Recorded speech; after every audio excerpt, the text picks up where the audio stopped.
Musim dingin di Berlin tak pernah bersahabat bagi para perantau miskin seperti Ferdi.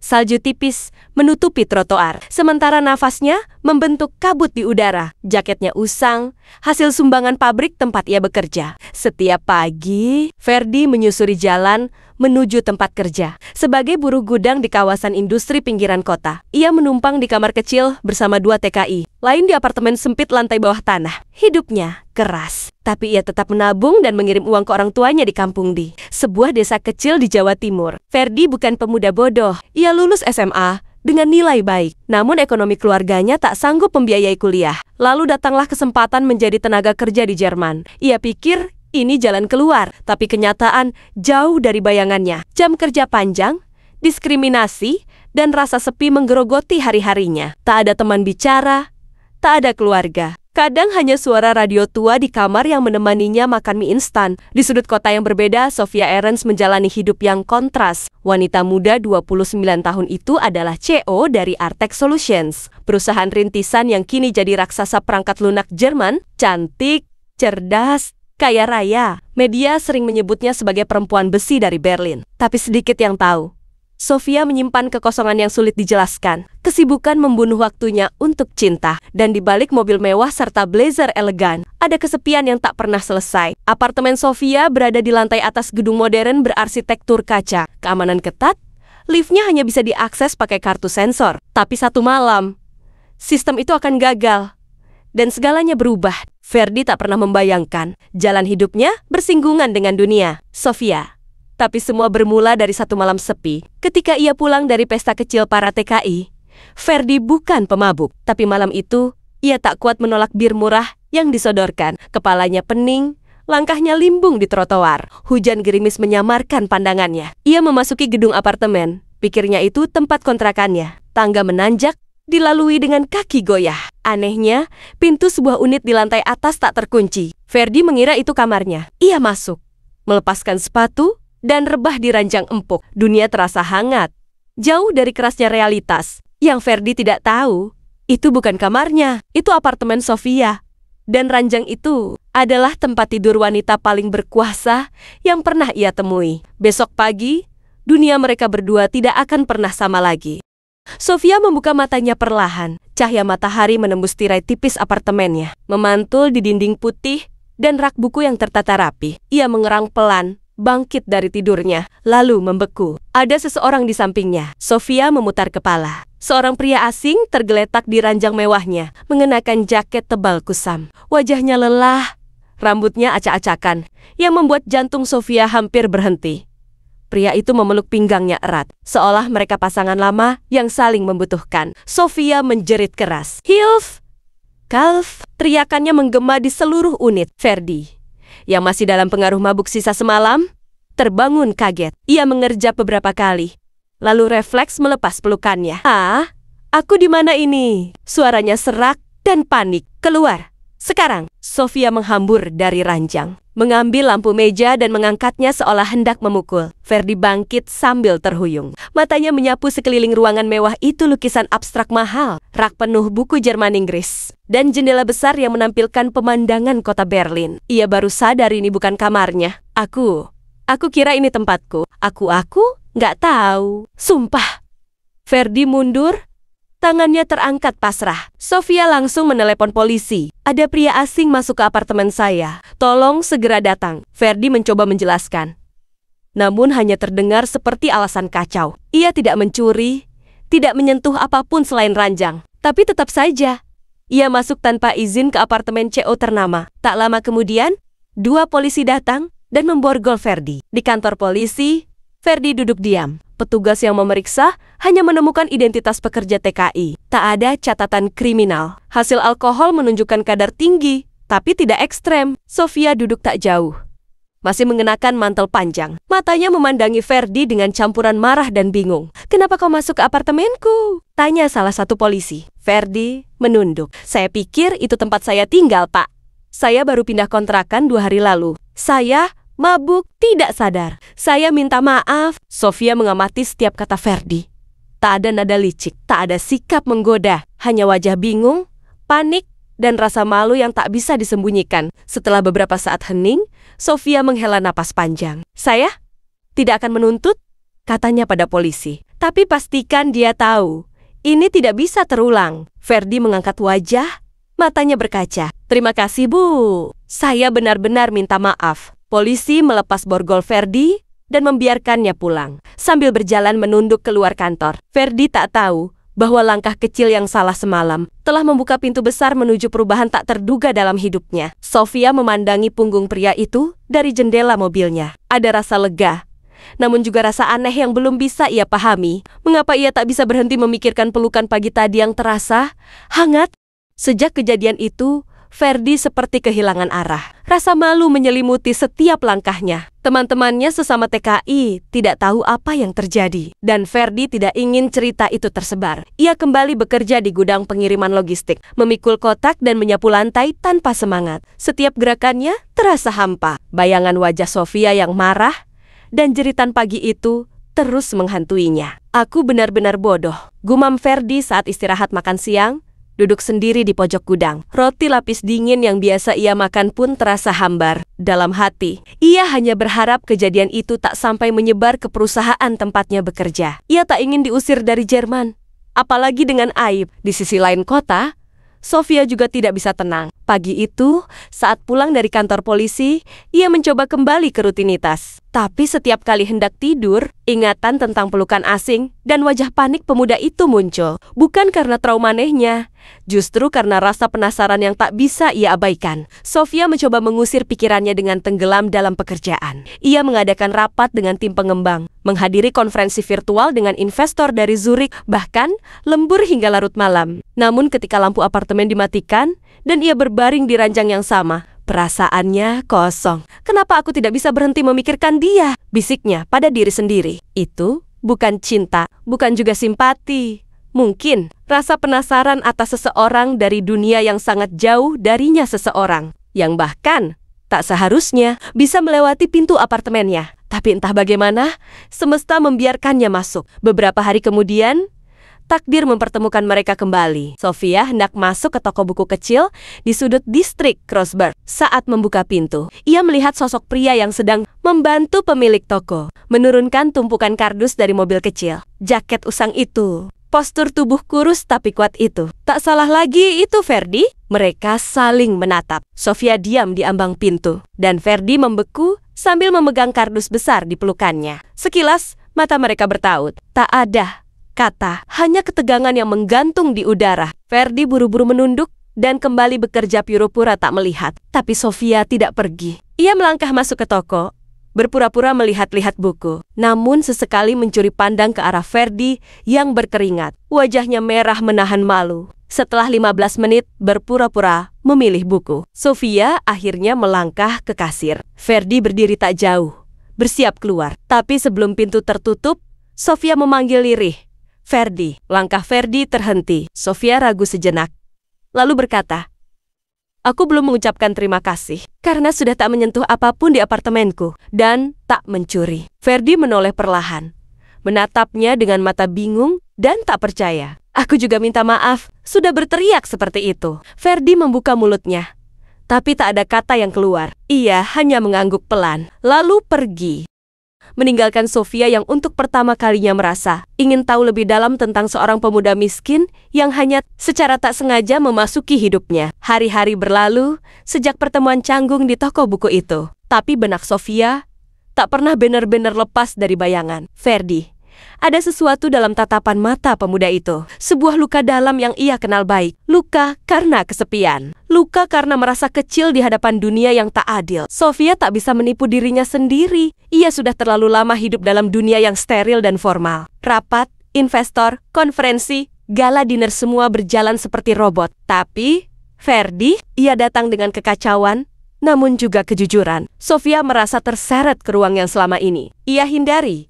Ruang di mana manusia tampil tanpa pencitraan. Sementara itu, Ferdi mencoba menghindari kemungkinan pertemuan ulang. Ia mengatur agar tidak lagi dikirim ke wilayah Kreuzberg. Tapi nasib kadang suka bermain-main. Suatu sore, Ponsel Ferdi berdering. Pihak perusahaan pengiriman meminta dia mengantar paket ke salah satu unit kantor di distrik Mid dan seperti telah diatur semesta, penerimanya adalah Artech Solutions. Ferdi berdiri ragu di depan gedung kantor tinggi itu. Ia mengenakan seragam abu-abu lusuh dan membawa kotak sedang saat ia melapor di resepsionis. Nama Sofia muncul di layar digital penerima langsung. Silakan ke lantai 17.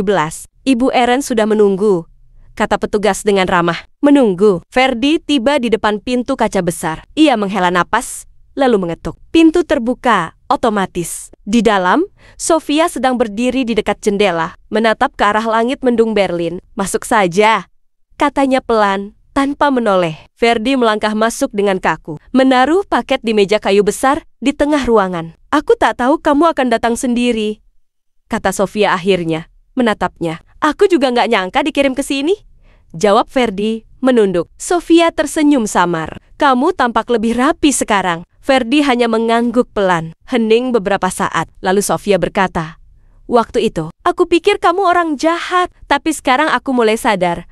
Mungkin aku terlalu cepat menghakimi. Ferdi terdiam. Ia ingin bicara, tapi lidahnya keluh. Di hadapannya berdiri perempuan yang pernah meneriakinya seperti maling. Kini berbicara dengan nada yang hangat. Sofia lalu duduk dan menunjuk kursi di seberangnya. Kau punya waktu 5 menit? Ferdi ragu. Tapi ia duduk. 5 menit berubah jadi setengah jam. Mereka bicara tentang cuaca, tentang makanan Indonesia yang Sofia pernah coba saat konferensi di Jakarta, tentang pekerjaan kasar dan kerasnya hidup di negeri orang. Ferdi tak banyak bicara, tapi setiap kata yang keluar dari mulutnya jujur dan sederhana. Sofia mendengarkan dengan penuh perhatian. Hari itu, tembok di antara mereka mulai retak. Bukan karena cinta, tapi karena rasa hormat yang tumbuh dari pengertian. Saat Ferdi pamit, Sofia mengangguk. Kalau kamu lewat sekitar sini lagi, mampir saja. Tak perlu membawa paket. Ferdi menunduk, mengucapkan terima kasih. Lalu keluar. Di luar, angin musim dingin masih menusuk. Tapi ada sesuatu yang berbeda dalam langkahnya. Sesuatu yang ringan.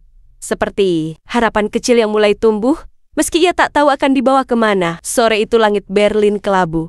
Awan menggantung rendah seakan menyimpan murka. Hujan rintik-rintik turun pelan, membasahi jalan-jalan dan menambah licin trotoar bebatuannya. Sofia baru saja keluar dari kantor setelah rapat yang menegangkan dengan investor. Kepalanya berdenyut. Ia memutuskan menyetir sendiri, ingin menjernihkan pikiran. Di tempat lain, Ferdi baru selesai shift sore di gudang. Ia memilih pulang lewat jalur memutar, melewati jalan utama distrik Mid, sambil menikmati sisa udara basah musim gugur. Meski lelah, ada ketenangan dalam langkahnya, ketenangan yang belum lama ini ia temukan sejak percakapannya dengan Sofia di kantor beberapa hari lalu. Namun, ketenangan itu buyar seketika. Sebuah suara benturan keras memecah suasana. Di ujung tikungan, sebuah mobil sedan hitam menabrak trotoar dan menghantam tiang lampu. Ferdi refleks berlari ke arah suara. Asap tipis mengepul dari kap mesin dan kaca depan pecah sebagian. Pintu sebelah kiri tergencet, tapi pintu kanan setengah terbuka. Di dalam mobil, Sofia tak sadarkan diri. Kepalanya terkulai di setir. Wajahnya pucat, darah mengalir tipis dari pelipis kanan. Ferdi panik, tapi tak berpikir panjang. Ia membuka pintu sebelah kanan sepenuhnya, berusaha menghindari asap yang semakin pekat. Dengan hati-hati, ia menahan kepala Sofia dan menarik tubuhnya keluar. Beberapa orang mulai berkumpul, namun hanya menonton. Ferdi berteriak, "Tolong telepon ambulans, cepat!" Ia memapah tubuh Sofia ke trotoar dan menyandarkannya ke tiang. Nafas Sofia berat tapi teratur. Ferdi menapok-nepok pipinya, mencoba menyadarkan. "Sofia, ibu, bangun! Ini aku, Ferdi." Kelopak mata Sofia bergerak. Ia perlahan membuka mata, kabur dan linglung. Pandangannya menangkap sosok Ferdi di depannya, wajah khawatir yang ia kenal. "Ferdi," gumamnya lirih. "Iya, saya di sini. Kamu selamat." Tak lama kemudian, ambulans datang. Petugas segera mengambil alih. Ferdi mundur perlahan. Tubuhnya gemetar karena adrenalin. Beberapa jam kemudian, di rumah sakit, Sofia hanya mengalami luka ringan dan gegar ringan. Saat sadar penuh, ia langsung bertanya, "Siapa yang menyelamatkanku?" Seorang perawat menjawab, "Namanya Ferdi. Ia yang menarik Anda dari mobil sebelum terbakar." Sofia tergiung. Matanya berkaca. Bukan hanya karena selamat, tapi karena fakta bahwa pemuda yang dulu ia usir dari apartemennya kini menyelamatkan nyawanya. Orang yang mestinya jauh dari hidupnya justru muncul di saat paling menentukan. Hari berikutnya, Sofia memanggil Ferdi ke rumah sakit. Tak ada kata-kata basa-basi. "Aku berutang hidup padamu," kata Sofia sambil menatap matanya. "Kau tahu, mungkin kamu datang ke hidupku bukan karena kebetulan."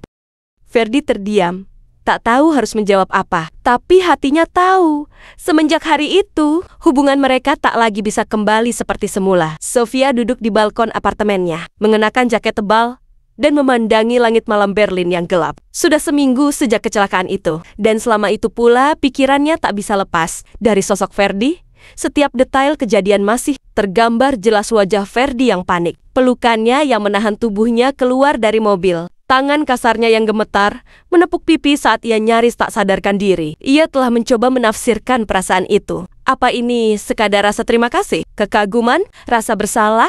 Tapi setiap malam, ketika ia menyentuh pelipisnya yang masih sedikit memar, jantungnya berdegup lebih cepat dari biasanya. Ini bukan sekadar rasa syukur. Ini rasa yang menakutkan. Di sisi lain kota, Ferdi kembali bekerja seperti biasa. Tapi pikirannya tidak sepenuhnya tenang. Sejak ia menyelamatkan Sofia, dunia terasa seperti berubah warna. Sofia menemuinya beberapa kali di rumah sakit, membawakannya jaket baru, bahkan makanan. Ia tak lagi melihatnya seperti orang asing. Tapi Ferdi tahu, batas itu masih ada. Ia hanya buruh migran miskin.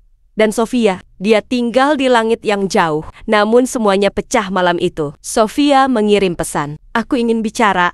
Sekarang, Ferdi ragu, tapi datang. Ia naik ke apartemen mewah yang dulu membuatnya hampir masuk penjara. Kali ini, ia disambut. Sofia sudah menyiapkan teh, mengenakan pakaian sederhana. Tak ada blazer, tak ada riasan, hanya mata yang menyimpan gemuruh. "Aku sudah lama sendiri, Ferdi," kata Sofia pelan. "Dan sejak kau masuk ke hidupku secara konyol, tak sengaja aku merasa ada sesuatu yang bergerak dalam diriku. Sesuatu yang hangat, yang nyata." Ferdi menunduk. "Saya cuma orang biasa, Sofia.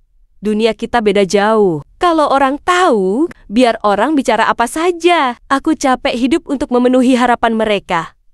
Potong Sofia tegas. "Yang aku butuh sekarang cuma satu hal, kejujuran." Ia mendekat. "Apa kamu juga merasa yang sama?" Ferdi menatapnya lama. Ada badai dalam dirinya. Ia takut diolok, ditolak, atau dituduh memanfaatkan. Tapi ia juga tahu, hidup tak akan pernah memberinya kesempatan kedua seperti ini. "Iya," jawabnya lirih. "Saya juga merasakan itu." Tak ada pelukan, tak ada ciuman dramatis. Hanya dua manusia duduk berseberangan, membuka diri sepenuhnya tanpa sandiwara. Namun dunia luar tidak tidur. Keesokan harinya, seorang pegawai di kantor melihat Sofia keluar bersama Ferdi.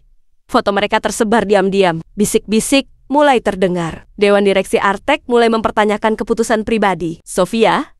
Investor gelisah. Media gosip mulai menyusun cerita. Sofia dipanggil dalam rapat tertutup. Ia diminta menjelaskan hubungan pribadinya dengan seorang pengantar paket. Salah satu dewan berkata, halus tapi tajam, "Reputasi perusahaan bisa dipertaruhkan." Sofia terdiam sejenak, lalu menjawab tegas, "Reputasi saya tidak dibangun dari siapa yang saya cintai, tapi dari apa yang saya perjuangkan." 2 bulan berlalu sejak keputusan Sofia berdiri di depan Dewan Direksi dan memilih mempertahankan cintanya. Semuanya tidak mudah. Media menggali masa lalu Ferdi, mencari celah. Beberapa portal gosip menyebutnya TKI yang menipu ceco muda. Sementara akun-akun sosial media memperdebatkan hubungan mereka seolah itu urusan publik. Investor besar Artek mundur diam-diam. Harga saham sempat turun. Manajemen internal terpecah, ada yang tetap mendukung, tapi ada menyerahkan surat pengunduran diri. Sofia tahu risikonya, tapi ia tidak mundur. "Aku tidak ingin hidup hanya untuk membangun perusahaan," ujarnya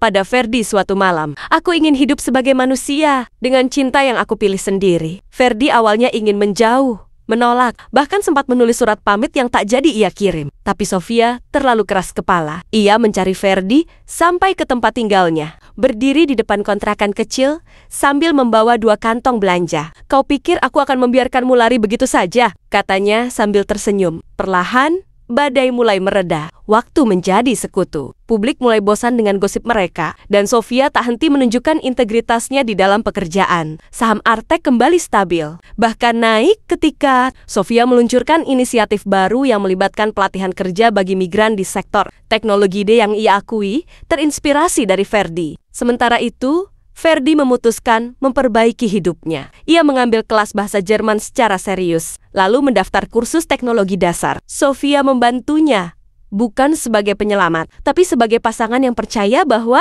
Ferdi bisa berdiri di atas kakinya sendiri. Lalu tibalah hari yang tak pernah Ferdi bayangkan. Di sebuah taman kecil yang sederhana, di hadapan segelintir teman dekat dan beberapa kerabat Sofia, mereka menikah. Tidak ada kemewahan, tidak ada gaun berlian atau tenda besar. Sofia mengenakan dress putih sederhana dan selendang abu-abu. Ferdi mengenakan jas pinjaman yang sedikit longgar di bahu. Ketika mereka saling menatap di altar, tak ada kata-kata berlebihan, hanya senyuman. Dan genggaman tangan yang erat tanda dua dunia telah menyatu tanpa memaksa. Beberapa bulan setelahnya, mereka pindah ke apartemen baru yang lebih kecil dan tenang di pinggiran Berlin. Ferdi mulai bekerja sebagai asisten pelatihan teknologi di yayasan sosial milik Sofia.